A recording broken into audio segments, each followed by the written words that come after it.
Assalamualaikum warahmatullahi wabarakatuh. Perkenalkan teman-teman, kami dari kelompok 2 yang mana nantinya akan mempresentasikan tentang manajemen SDM perbankan. Dari kelompok kami ada beberapa anggota, yakni 1 Ahmad Zili Prayogi,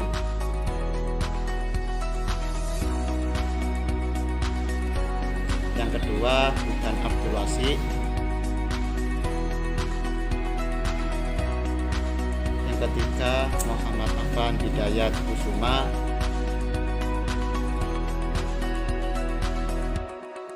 yang keempat Nur Alif Arya Sudarma,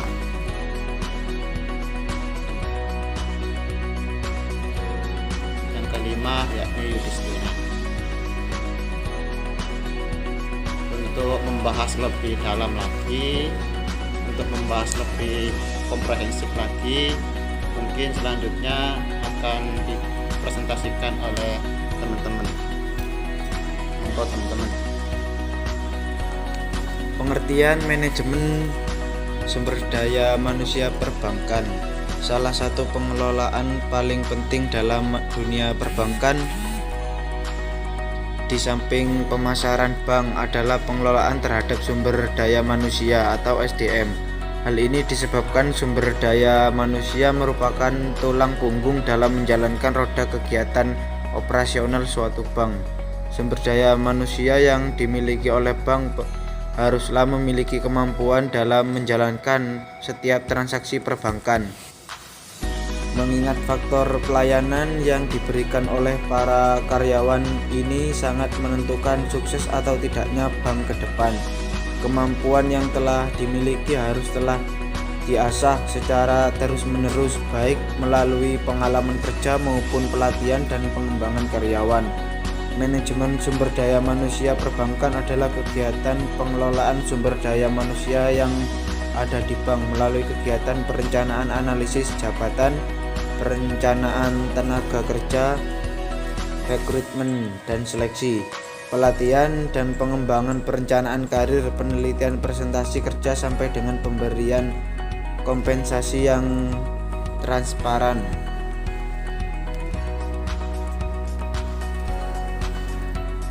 Analisis jabatan atau job analysis.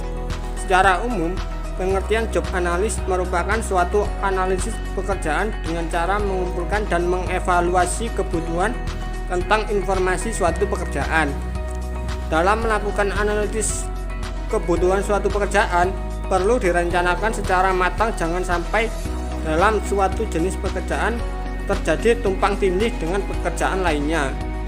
Rancangan job analysis yang lazim dilakukan adalah dengan memperhatikan aspek-aspek yang ada dalam suatu pekerjaan. Aspek-aspek tersebut adalah sebagai berikut. 1. Job description. 2. Job specification. 3. Job performance standard. Perencanaan tenaga kerja. Kebutuhan tenaga kerja dari ke waktu selalu berubah-ubah. Kadangkala bank memiliki tenaga kerja yang tetap dalam waktu yang relatif lama. Kebutuhan akan tenaga kerja yang paling banyak adalah pada saat bank akan melakukan pembukaan cabang baru. Namun, secara kebutuhan tenaga kerja akan segera berkurang apabila bank menutup cabangnya. Secara umum, tujuan perencanaan sumber daya manusia adalah yang pertama, 1. Pengadaan karyawan. 2. Penarikan karyawan. 3. Memperbaiki sumber daya manusia. Nilai penting dari perencanaan sumber daya manusia di dunia perbankan disebabkan berbagai alasan sebagai berikut. Yang pertama, 1. Antisipasi terhadap pembukaan cabang baru. 2. Adanya pensiun normal karyawan.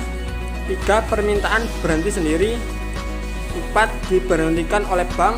5. Akibat karyawan meninggal dunia atau kecelakaan.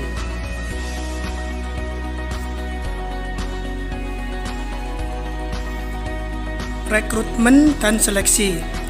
Kegiatan rekrutmen merupakan lanjutan dari apa yang sudah direncanakan dalam perencanaan tenaga kerja. Kebutuhan tenaga kerja yang sudah direncanakan baik dari segi jumlah maupun kualifikasi yang diinginkan akan diperoleh melalui rekrutmen pegawai. Pengertian rekrutmen adalah kegiatan untuk menarik sejumlah pelamar agar melamar ke bank. Sedangkan pengertian seleksi adalah merupakan proses pemilihan calon karyawan yang telah direkrut melalui berbagai persyaratan yang telah ditetapkan oleh bank. Dalam prakteknya, pemilihan sumber-sumber tenaga kerja yang dijadikan sarana rekrutmen antara lain sebagai berikut. 1. Dengan cara memilih tenaga kerja berdasarkan surat-surat lamaran yang masuk ke bank atau dikenal dengan istilah walk-in. 2. Mencari tenaga kerja melalui karyawan yang sudah bekerja di bank yang bersangkutan. 3. Dari lembaga pendidikan. 4. Melalui iklan.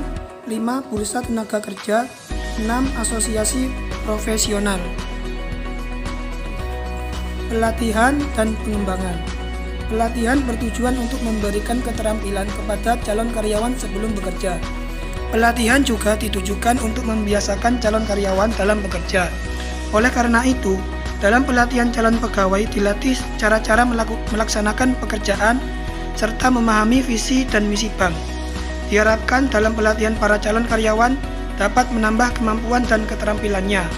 Dalam masa latihan ini, calon pegawai akan dinilai kemauan dan kemampuannya dalam melaksanakan pekerjaan termasuk disiplin dan tanggung jawabnya.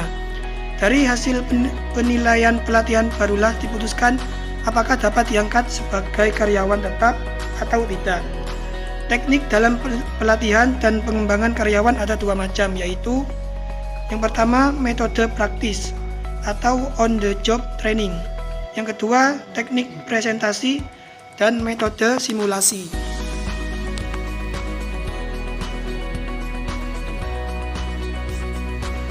Pelatihan dan pengembangan.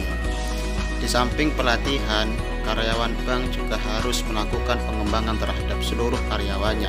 Dalam praktiknya, program pengembangan pegawai dapat dilakukan melalui yang pertama, mengikuti pendidikan melalui paket-paket khusus yang diberikan oleh lembaga pendidikan yang memang berpengalaman di bidangnya. Yang kedua, transfer antar bagian, merupakan pengembangan agar karyawan tidak merasa jenuh dengan pekerjaannya.